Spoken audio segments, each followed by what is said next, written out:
Hello everyone. तो हम लोग पढ़ रहे थे ऑक्सीजन फैमिली, है ना। ये है सेकंड लेक्चर आपका ऑक्सीजन फैमिली का। तो बेसिक इंट्रोडक्शन है ना, या बेसिक फिजिकल प्रॉपर्टीज आप पढ़ चुके थे। तो जो आज हम स्टार्ट करने जा रहे हैं दैट इज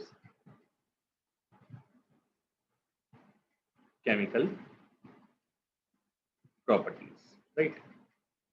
केमिकल प्रॉपर्टीज में क्या आपको पढ़ना किसके लिए? सबसे पहले फर्स्ट इज फॉर हाइड्राइड्स, है ना। अब हाइड्राइड्स का क्या है आपके पास? जो जनरल फॉर्मूला बनेगा वो दैट इज EH2, है ना। अब E क्या है आपके पास?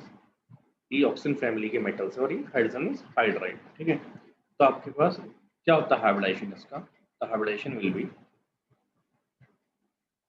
sp3, है ना। शेप आपके पास हो जाएगा वी शेप, ठीक है। और इसको बोलते हैं बेंट, और क्या बोल लेते हैं इसको? वी शेप को बेंट। अब ऐसा क्यों? अब ये EH2 बनेगा क्या? तो फॉर एग्जांपल ले लेते हैं, अपने पास बनेगा H2O, है ना। या इसे आप देखा जाए तो ऐसे भी लिख सकते हो।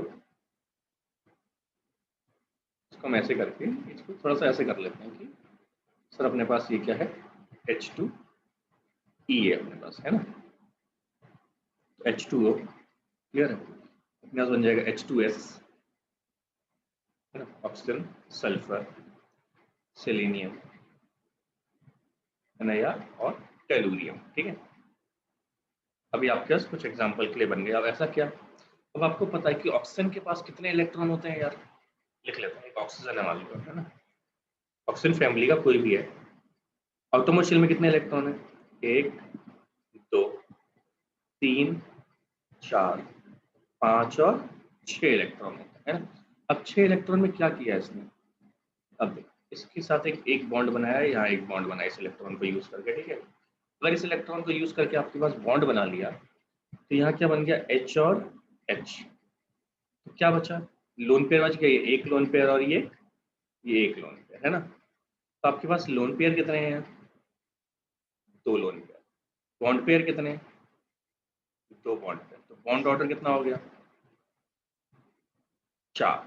बॉन्ड ऑर्डर 4 है, इसका मतलब sp3 हाइब्रिडाइजेशन, है ना। ठीक, हाइब्रिडेशन क्या? sp3। बेंट क्यों है? क्योंकि 2 लोन पेयर है तो बेंट हो जाता है ना। अगर 3 बॉन्ड पेयर होते, 1 लोन पेयर होता तो पिरामिडल, जैसे NH3 में ले रहे थे, है ना। अब देखो आपको ये क्लियर है। नेक्स्ट क्या अपने पास यहाँ पे इसकी प्रॉपर्टी? तो अपने पास क्या है? Order of thermal stability. आपको वैसे भी ऑलरेडी याद होगा कि थर्मल स्टेबिलिटी किस पे डिपेंड करती है? बॉन्ड लेंथ पे। किस पे डिपेंड करती है? बॉन्ड लेंथ पे, है ना। अगर बॉन्ड लेंथ ज्यादा हो जाएगी तो थर्मल स्टेबिलिटी कम हो जाएगी, है ना। तो आप लिख सकते हो कि inversely proportional to bond length, ठीक है। तो आपके पास क्या आ गया यहाँ पे? सबसे ज्यादा क्या है? थर्मली स्टेबल होगा H2O, उसके बाद H2S, उसके बाद H2SE, ठीक है। उसके बाद H2TE। सबसे ज्यादा बॉन्ड लेंथ किसकी होगी? H2TE की। क्यों? क्योंकि साइज भी सबसे ज्यादा बड़ा है ना यार। एटम का साइज बड़ा होगा तो बॉन्ड लेंथ भी ज्यादा होगी, है ना। आपको क्लियर है ये चीज, ठीक है। अब देखो नेक्स्ट क्या आपके पास? Order of reducing character. लिख लेते हैं यहाँ पे।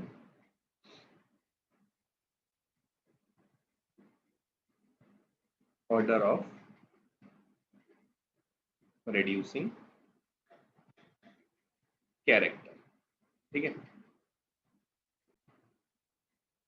अब देखो, अब ऑर्डर ऑफ रिड्यूसिंग कैरेक्टर के सबसे जल्दी हाइड्रोजन कौन डोनेट करेगा? टेलुरियम वाला, क्योंकि थर्मली स्टेबल नहीं है, इजीली डोनेट कर देगा, है ना। तो इसमें क्या आपके पास, अगर आप ध्यान दोगे तो सबसे पहले सबसे ज्यादा इस H2TE, उससे कम इस H2SE, उससे कम इस H2S, उससे कम इस H2, है ना। अब देखो ये जनरली हम ले लेते हैं प्रॉपर्टी, है ना। लेकिन आपके पास क्या है? आपको ये याद रखना है कि वाटर में रिड्यूसिंग कैरेक्टर नहीं होते, ठीक है। तो इसे हम यहाँ काट देते हैं, ठीक है। वाटर H+ आयन डोनेट करता ही नहीं है। तो आपको ये यहाँ तक रहेगा कि सर अपने पास सबके पास होता है रिड्यूसिंग कैरेक्टर एक्सेप्ट वाटर, है ना। किसमें होता है रिड्यूसिंग कैरेक्टर? इसमें सब में होते हैं एक्सेप्ट वाटर, ये आपको याद रखना है ना, क्लियर है आपको। अब देखो नेक्स्ट क्या है अपने पास,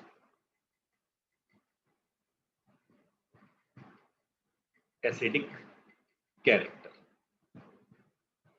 एसिडिक कैरेक्टर क्या है यार आपके पास, आप खुद सोचो, अगर आपके पास, मैं लिख लेता हूँ पहले, H2O,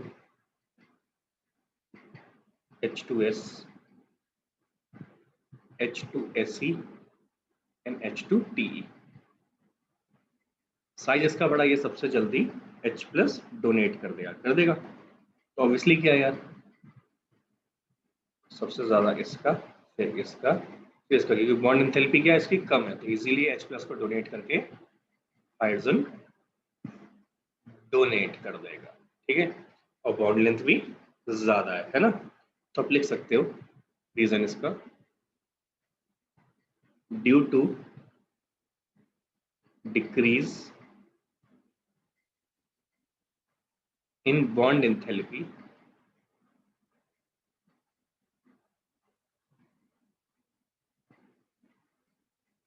डाउन द ग्रुप,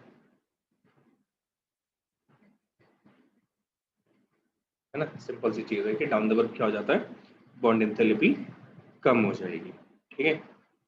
अगली चीज क्या है, थर्मल स्टेबिलिटी भी क्या है, डाउन द ग्रुप कम हो जाती है ना। आपको यहाँ लिखना है, हमने कहाँ तक लिखा है थर्मल स्टेबिलिटी का, टी तक। अगर आपको ऐड करना चाहो आप कि सर पीओ ऐड कर सकते हो, आप कर सकते हो, H2PO, है ना, हमने लिखा नहीं जनरली, अब लिखना है लिख सकते हैं ना, वो समझ गए आप, ठीक है।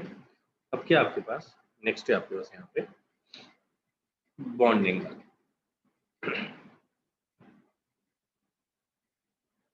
Order of bond angle. अब लगता है हमें कि sir bond pair lone pair तो सेम ही है, तो बॉन्ड एंगल क्या होना चाहिए, सेम होना चाहिए। ऐसा नहीं है, मैंने आपको कहा था इलेक्ट्रोनेगेटिविटी पे डिपेंड करता है ना, किस पे डिपेंड करता है, इलेक्ट्रोनेगेटिविटी पे। तो मैं लिख देता हूँ, डाउन द ग्रुप इलेक्ट्रोनेगेटिविटी, है ना, ऑफ सेंट्रल एटम। तो अपने पास क्या है, the down the group electronegativity of central atom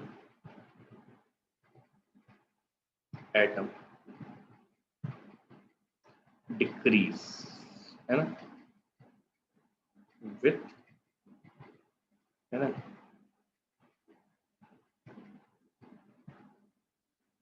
which also decrease bond angle, है ना, जिसकी वजह से और क्या डिक्रीज होता है, बॉन्ड एंगल, ठीक है। तो आपके पास क्या है यहाँ पे, H2O, H2S, H2Se and H2Te। अब नीचे इलेक्ट्रोनेगेटिविटी कम है तो बॉन्ड एंगल भी क्या हो जाएगा, कम हो जाएगा। तो ज्यादा बॉन्ड एंगल किसका होगा, H2O, H2S and H2Se। Clear है आपको ये। अब क्या अपने पास order of dipole moment.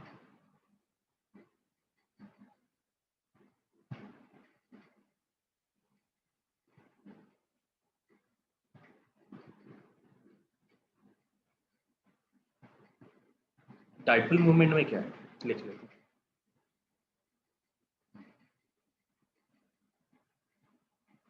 Down the group decrease in electronegativity of central atom.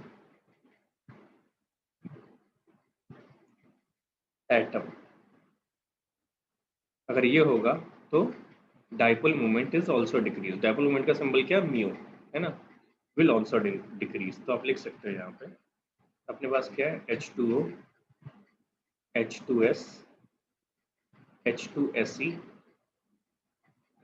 H2Te, ठीक है। ज्यादा इलेक्ट्रॉन नेगेटिव कौन है, ऊपर वाला, तो ज्यादा इलेक्ट्रॉन कौन खींचेगा, ऊपर वाला, फिर नीचे वाला, है ना। तो आपको ये तो डाइपोल मूवमेंट तो क्लियर है यार, ज्यादा इलेक्ट्रॉन को कौन अट्रैक्ट करेगा, जो इलेक्ट्रोनेगेटिव ज्यादा होगा, ठीक है, ये क्लियर है आपको, है ना। अब नेक्स्ट देख लेते हैं, नेक्स्ट है आपके पास बॉइलिंग पॉइंट।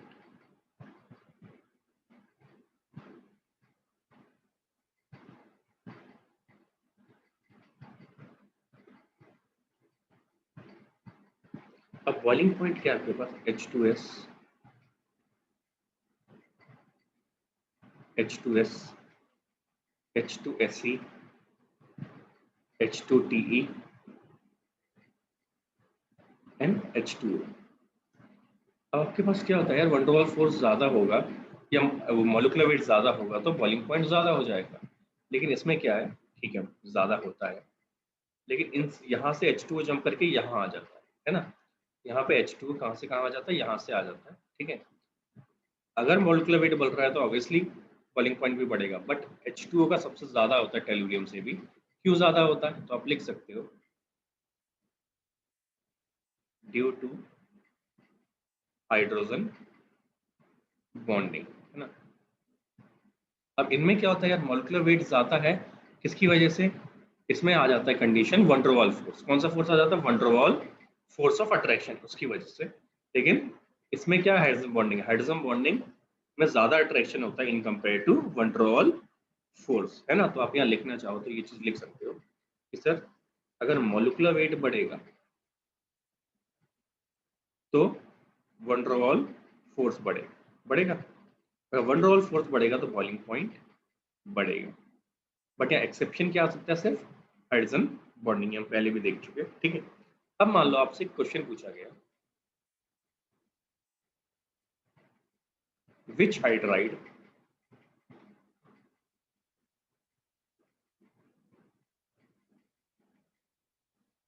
possess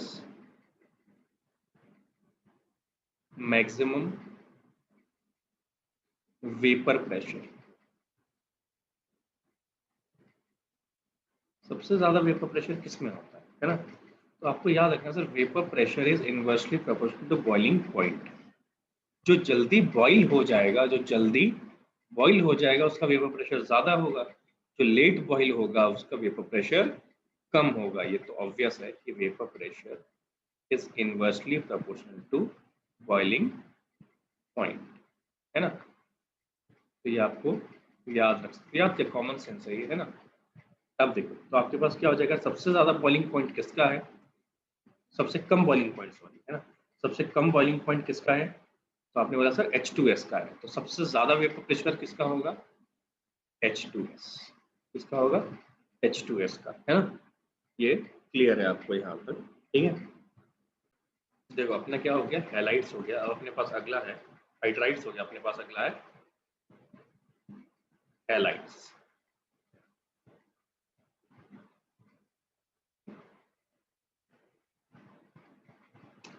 हैलाइड्स में क्या है, ये क्या होता है, टाइप्स ऑफ हैलाइड्स बनाता है। तो कौन कौन से टाइप हो जाएंगे देख लेते हैं। तो पहला अपना बनता है EX6, इज अ हैलोजन, है ना। Next is EX4, next is EX and EX2। ये बनते हैं आपके पास, है ना। आप ले सकते हो। E क्या है आपके पास, element of group and X is a halogen, ठीक है। अब देखो, अब आपके पास क्या सबसे पहले है स्टेबिलिटी ऑफ हैलाइड अपने पास।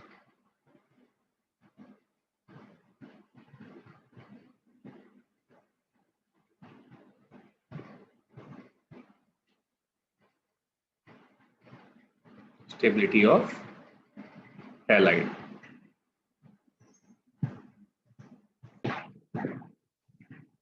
अब क्या अपने पास स्टेबिलिटी ऑफ हैलाइड में, देखो ये तो क्या है, हेक्सा, है ना, टेट्रा या डाई में बना सकते हो आप, तो बेटर है एक्स के बेसिस पे लिख लेते हैं क्या ऑर्डर होगा स्टेबिलिटी का। तो डिक्रीजिंग स्टेबिलिटी क्या है, सबसे ज्यादा F माइनस वाला होगा, उससे कम Cl माइनस, उससे कम Br माइनस वाला, उससे कम इज I माइनस वाला, है ना।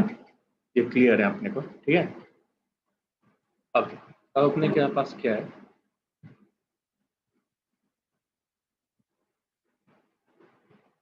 अब अगर आप हेक्सा में बोलोगे, है ना, जैसे हम बोलते हैं कि EX6, तो इसमें ओनली स्टेबल कौन सा होता है, only hexafluoride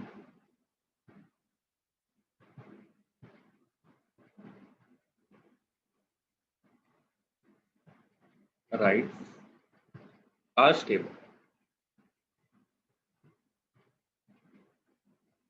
क्लियर है? नेक्स्ट क्या है आपके पास? all hexafluorides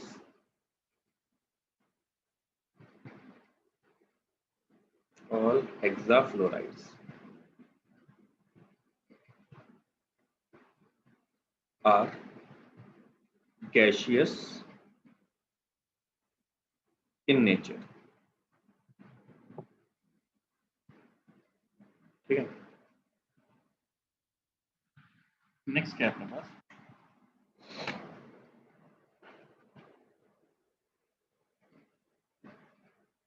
अब देखो, अब अपने पास क्या है जो बनता है, एक बनता है आपके पास SF6 है ना। अब आपने बोला एक्स्ट्रा फ्लोराइड तो स्टेबल, लेकिन SF6 सबसे ज्यादा स्टेबल होता है ना। ऐसा क्यों? क्योंकि इसके स्ट्रक्चर की वजह से। अगर आप इसका स्ट्रक्चर ड्रॉ करके देखोगे है ना, तो सिंपल सा एक स्ट्रक्चर आएगा इसके पास। ड्रॉ कर लेते हैं इसका स्ट्रक्चर। मतलब आप लिख सकते हो कि S ये अपने पास है ना, और 1 2 3 और 4, ठीक है। और क्या हो गया अपने पास? ये 2 हो गए परपेंडिकुलर। तो क्या इसका स्ट्रक्चर पूरा क्लोज्ड है? स्ट्रक्चर क्या है? पूरा क्लोज्ड है। यहाँ पे क्या है?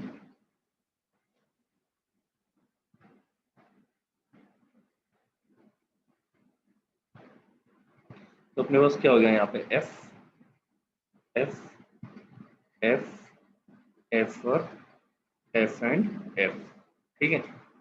ये क्या आपके पास इसमें पिरामिडल है ना, इसको बोलते हैं ऑक्टाहेड्रल स्ट्रक्चर।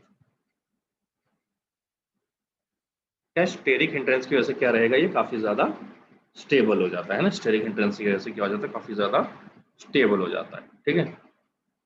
अब देखिए, ये था अपने पास कौन सा? हेक्साहेलाइड वाले। नेक्स्ट देख लेते हैं। अब देखो अपने पास क्या है इसमें अगले में? टेट्राहेलाइड्स, राइट। तो अपने पास आ जाएगा EX4। तो EX4 लिख लेते हैं पहले। अब EX4 में क्या है? जो SF4 बनता है, SF4 क्या आपके पास? गैस। SeF4 है आपके पास लिक्विड। नेक्स्ट है आपके पास TeF4, ये होता है आपके पास सॉलिड, ठीक है। अब इनका क्या है आपके पास? ये फ्लोराइड का जनरली जो हाइब्रिडाइजेशन होता है दैट इज sp3d, ठीक है। sp3d क्यों? क्योंकि 4 बॉन्ड पेयर, एक लोन पेयर वाला पार्ट आ जाएगा, है ना। इसका जो स्ट्रक्चर हो जाता है ना, मतलब यार कितना है? 4 बॉन्ड पेयर ना, तो इसका स्ट्रक्चर क्या हो जाता है आपके पास रियल में?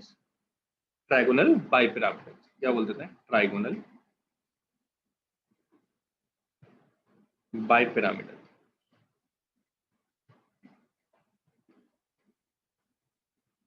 क्लियर है? तो आपके इसकी ज्योमेट्री क्या हो जाएगी? ट्राइगोनल बाइपिरामिडल, है ना।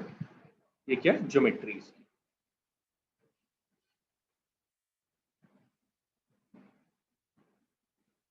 ये इसकी ज्योमेट्री। अगर आप स्ट्रक्चर बोलोगे इसका, तो अपने पास का स्ट्रक्चर आता है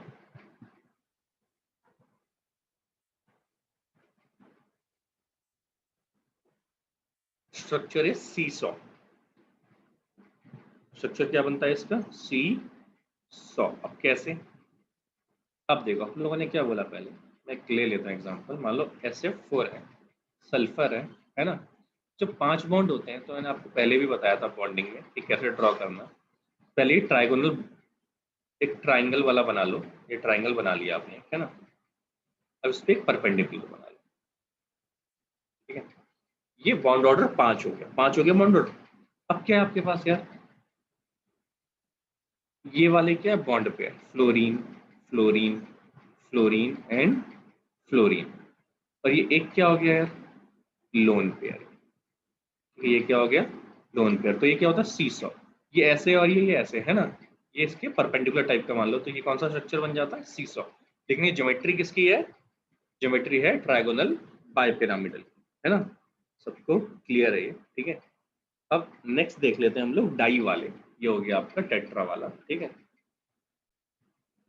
नेक्स्ट देखो क्या है अपने पास, नेक्स्ट जो आ रहा है दैट इज EX2 आ रहा है, आ गया। इसमें क्या आपके पास EX2 में all elements except oxygen form dichloride and dibromide.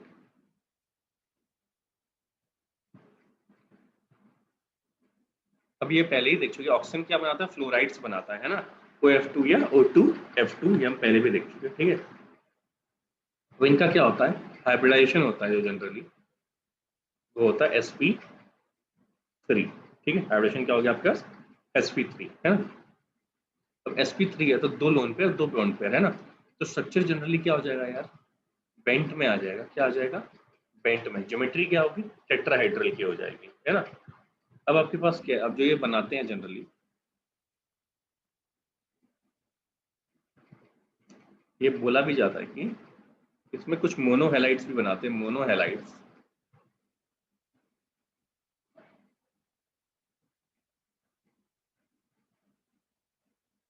Are dimeric in nature, are dimeric in nature. Monohalide मतलब सिंगल बॉन्ड बनाने वाले हेलाइड होते हैं ना। अब क्या होगा आपके पास? तो ये बना लेते हैं H2F2, H2Cl2, H2Br2, है ना, या Sc2Cl2, है ना। तो ऐसा आप बोल सकते हैं, ये बना लेते हैं ना। और क्या बनाते हैं? लिख लेते हैं Sc2 एंड Br2 भी बनाते हैं, ठीक है। अब ये क्या होता है कि डाइमर जो बनते हैं, डाइमर अंडरगोज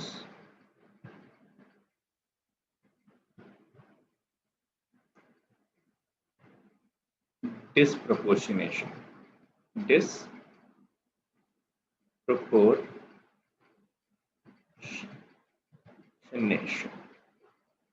अब डिसप्रोपोर्शनेशन का मीनिंग क्या है यार? कि जो रिएक्टेंट है उसका ऑक्सीडेशन भी होगा और रिडक्शन भी होगा। अगर आप ध्यान दो यहाँ पे, तो अपने पास क्या है, मान लो 2 मोल्स ऑफ Fe2Cl2 है। अगर ये ब्रेक होगा तो आप देख सकते हो ये क्या बनाएगा? SeCl4। क्या बनाएगा? SeCl4 प्लस 3Fe, है ना। तो आपको ये क्लियर हो गया सर, इसका ऑक्सीडेशन नंबर तो करेंटली 0 है। इसके हिसाब से निकालेंगे इसका, तो इसका क्या है? 2x2, तो इसका क्या हो जाएगा? +1। इसका क्या हो जाएगा? ये क्या है? ये हो जाएगा 4 यहाँ पे, है ना। तो इसका क्या हो जाएगा यहाँ पे? +4। इसका क्या है? +1, ठीक है। तो +1 से क्या हो रहा है? कम भी हो रहा है और ज्यादा भी हो रहा है। ज्यादा मतलब ऑक्सीडेशन, कम मतलब रिडक्शन। किसी एक रिएक्टेंट का ही ऑक्सीडेशन और रिडक्शन दोनों हो तो वो क्या कहलाता है? उसका डिसप्रोपोर्शनेशन हो रहा है। क्या हो रहा है? डिसप्रोपोर्शनेशन, है ना। तो ये अपने को क्लियर है, ठीक है। अब नेक्स्ट क्या अपने को बस देखना है। अब नेक्स्ट डाई हाइड्रोजन, है ना। O2 की प्रॉपर्टीज पढ़नी है। एक बार O2 की प्रॉपर्टीज देख लेते हैं, क्लियर है। अब देखो नेक्स्ट हेडिंग है अपने पास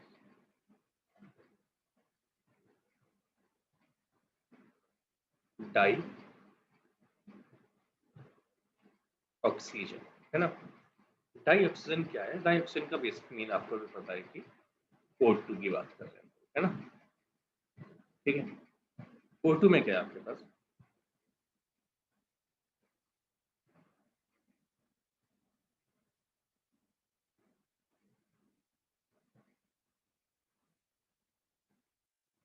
डाई ऑक्सीजन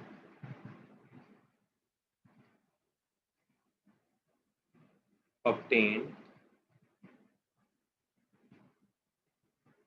इन लेबोरेटरी, इसमें बनता जनरली इन लैब में, है ना। अगर आप लैब में बनाना है आपको लेबोरेटरी मेथड, तो कैसे कैसे होगा प्रिपरेशन, है ना। तो प्रिपरेशन इसका देख लेते हैं किसके बेसिस पे, लेबोरेटरी मेथड के बेसिस पे, है ना। तो फर्स्ट है आपके पास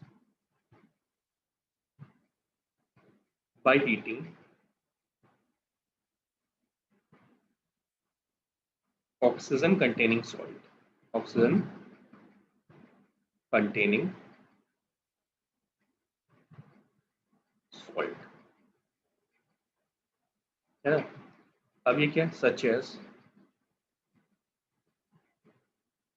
क्लोरेट,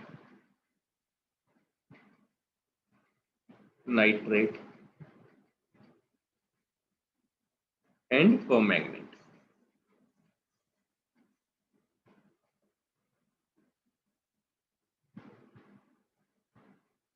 तो अपने पास क्या है यहाँ पे, क्लोरेट है 2 मोल्स ऑफ KClO3, अगर इसको हीट किया तो आपके पास बनेगा MnO2 के प्रेजेंस में 2 moles of KCl plus 3O2, है ना। ये पहला था आपके पास, ठीक है। नेक्स्ट है अपने पास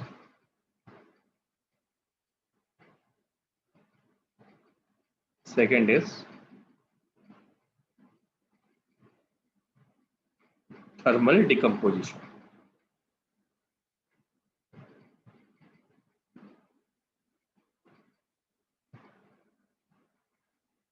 ऑफ ऑक्साइड्स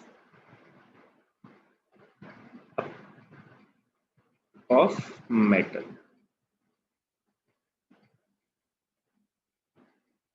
और इसमें क्या है, लो इन इलेक्ट्रोकेमिकल सीरीज होते हैं, उनकी बात कर रहे हैं।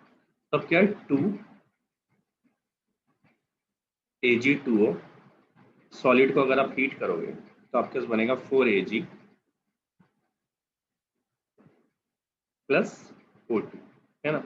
नेक्स्ट आपके पास 2HgO, तो आप अगर हीट करोगे तो बनेगा 2 moles of Hg plus O2।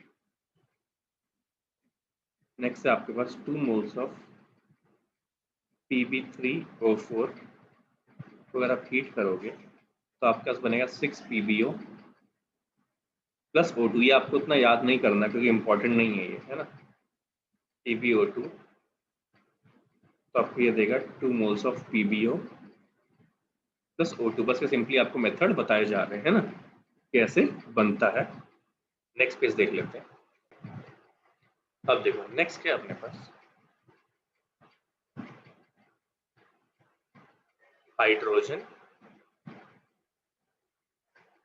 पर ऑक्साइड।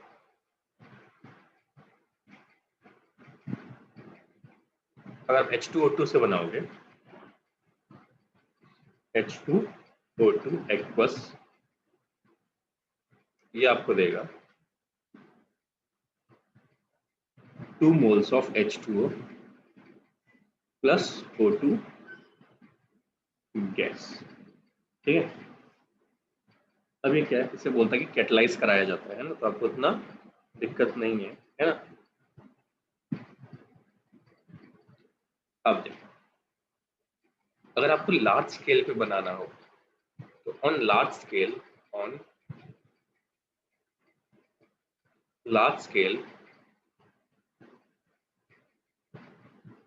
किससे बनाते हैं,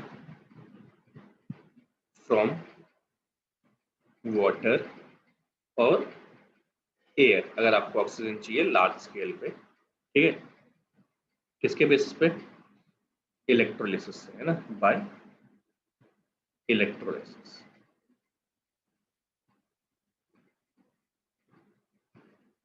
है ना। इलेक्ट्रोलिसिस में होता क्या है, यहाँ लिख लेते हैं आपके पास कि कैथोड पे और एनोड पे। कैथोड पे क्या हो जाएगा आपके पास,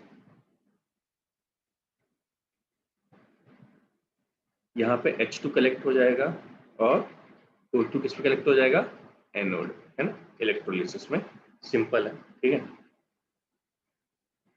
अब क्या है, ये है लार्ज स्केल पर। जनरली इंडस्ट्रीज क्या करती है, industrial method,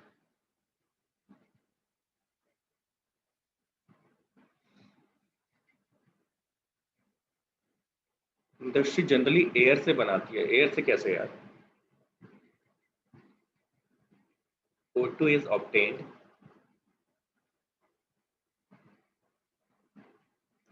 from air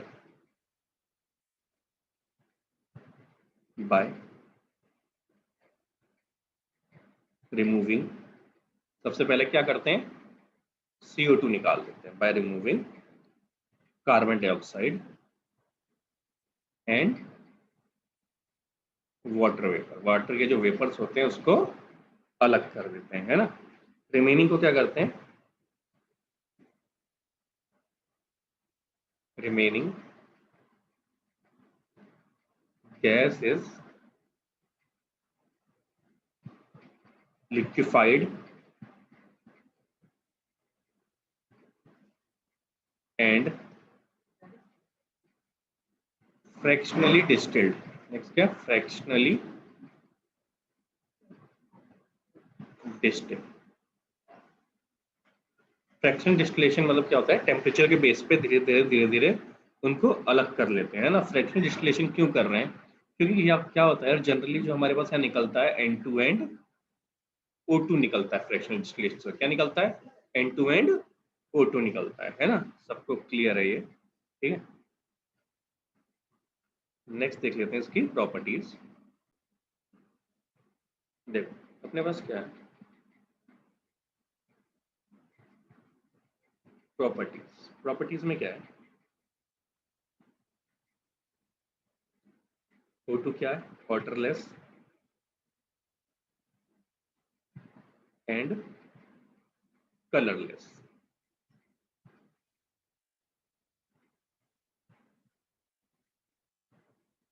soluble in water,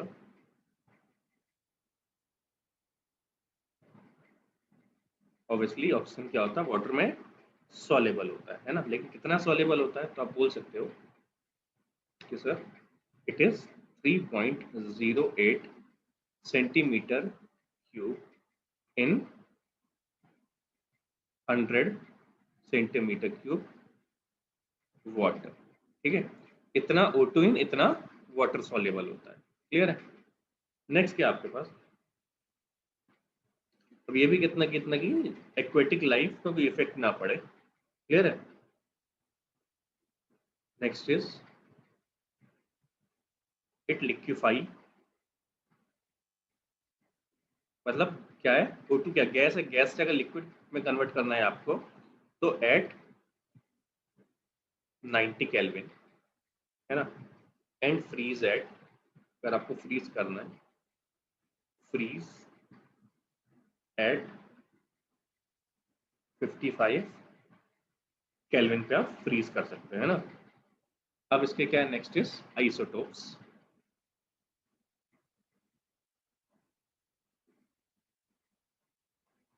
तीन आइसोटोप्स होते हैं इसके जनरली, तो अपने पास कौन कौन से हैं,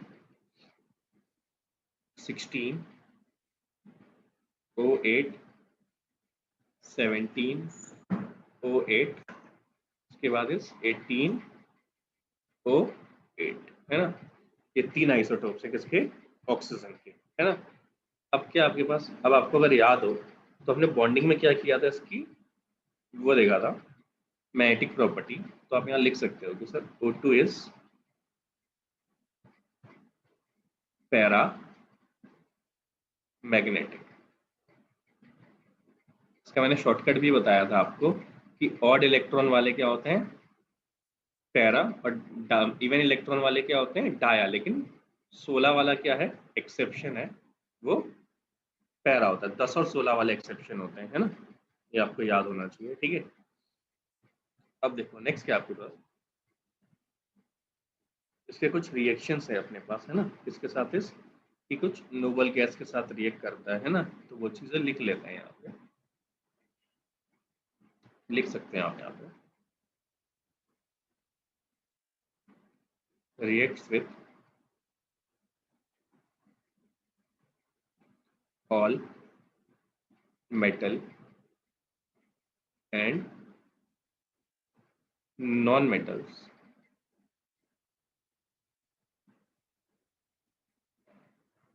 एक्सेप्ट, किसके साथ रिएक्ट नहीं करता वो लिख लेते हैं, एक्सेप्ट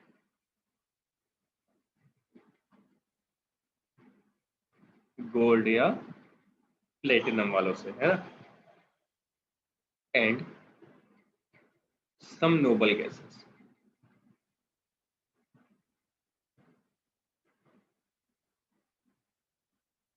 क्लियर है? नेक्स्ट पेज देख लेते हैं। अब देखो नेक्स्ट क्या है, आप लिख सकते हो reaction with O2 are generally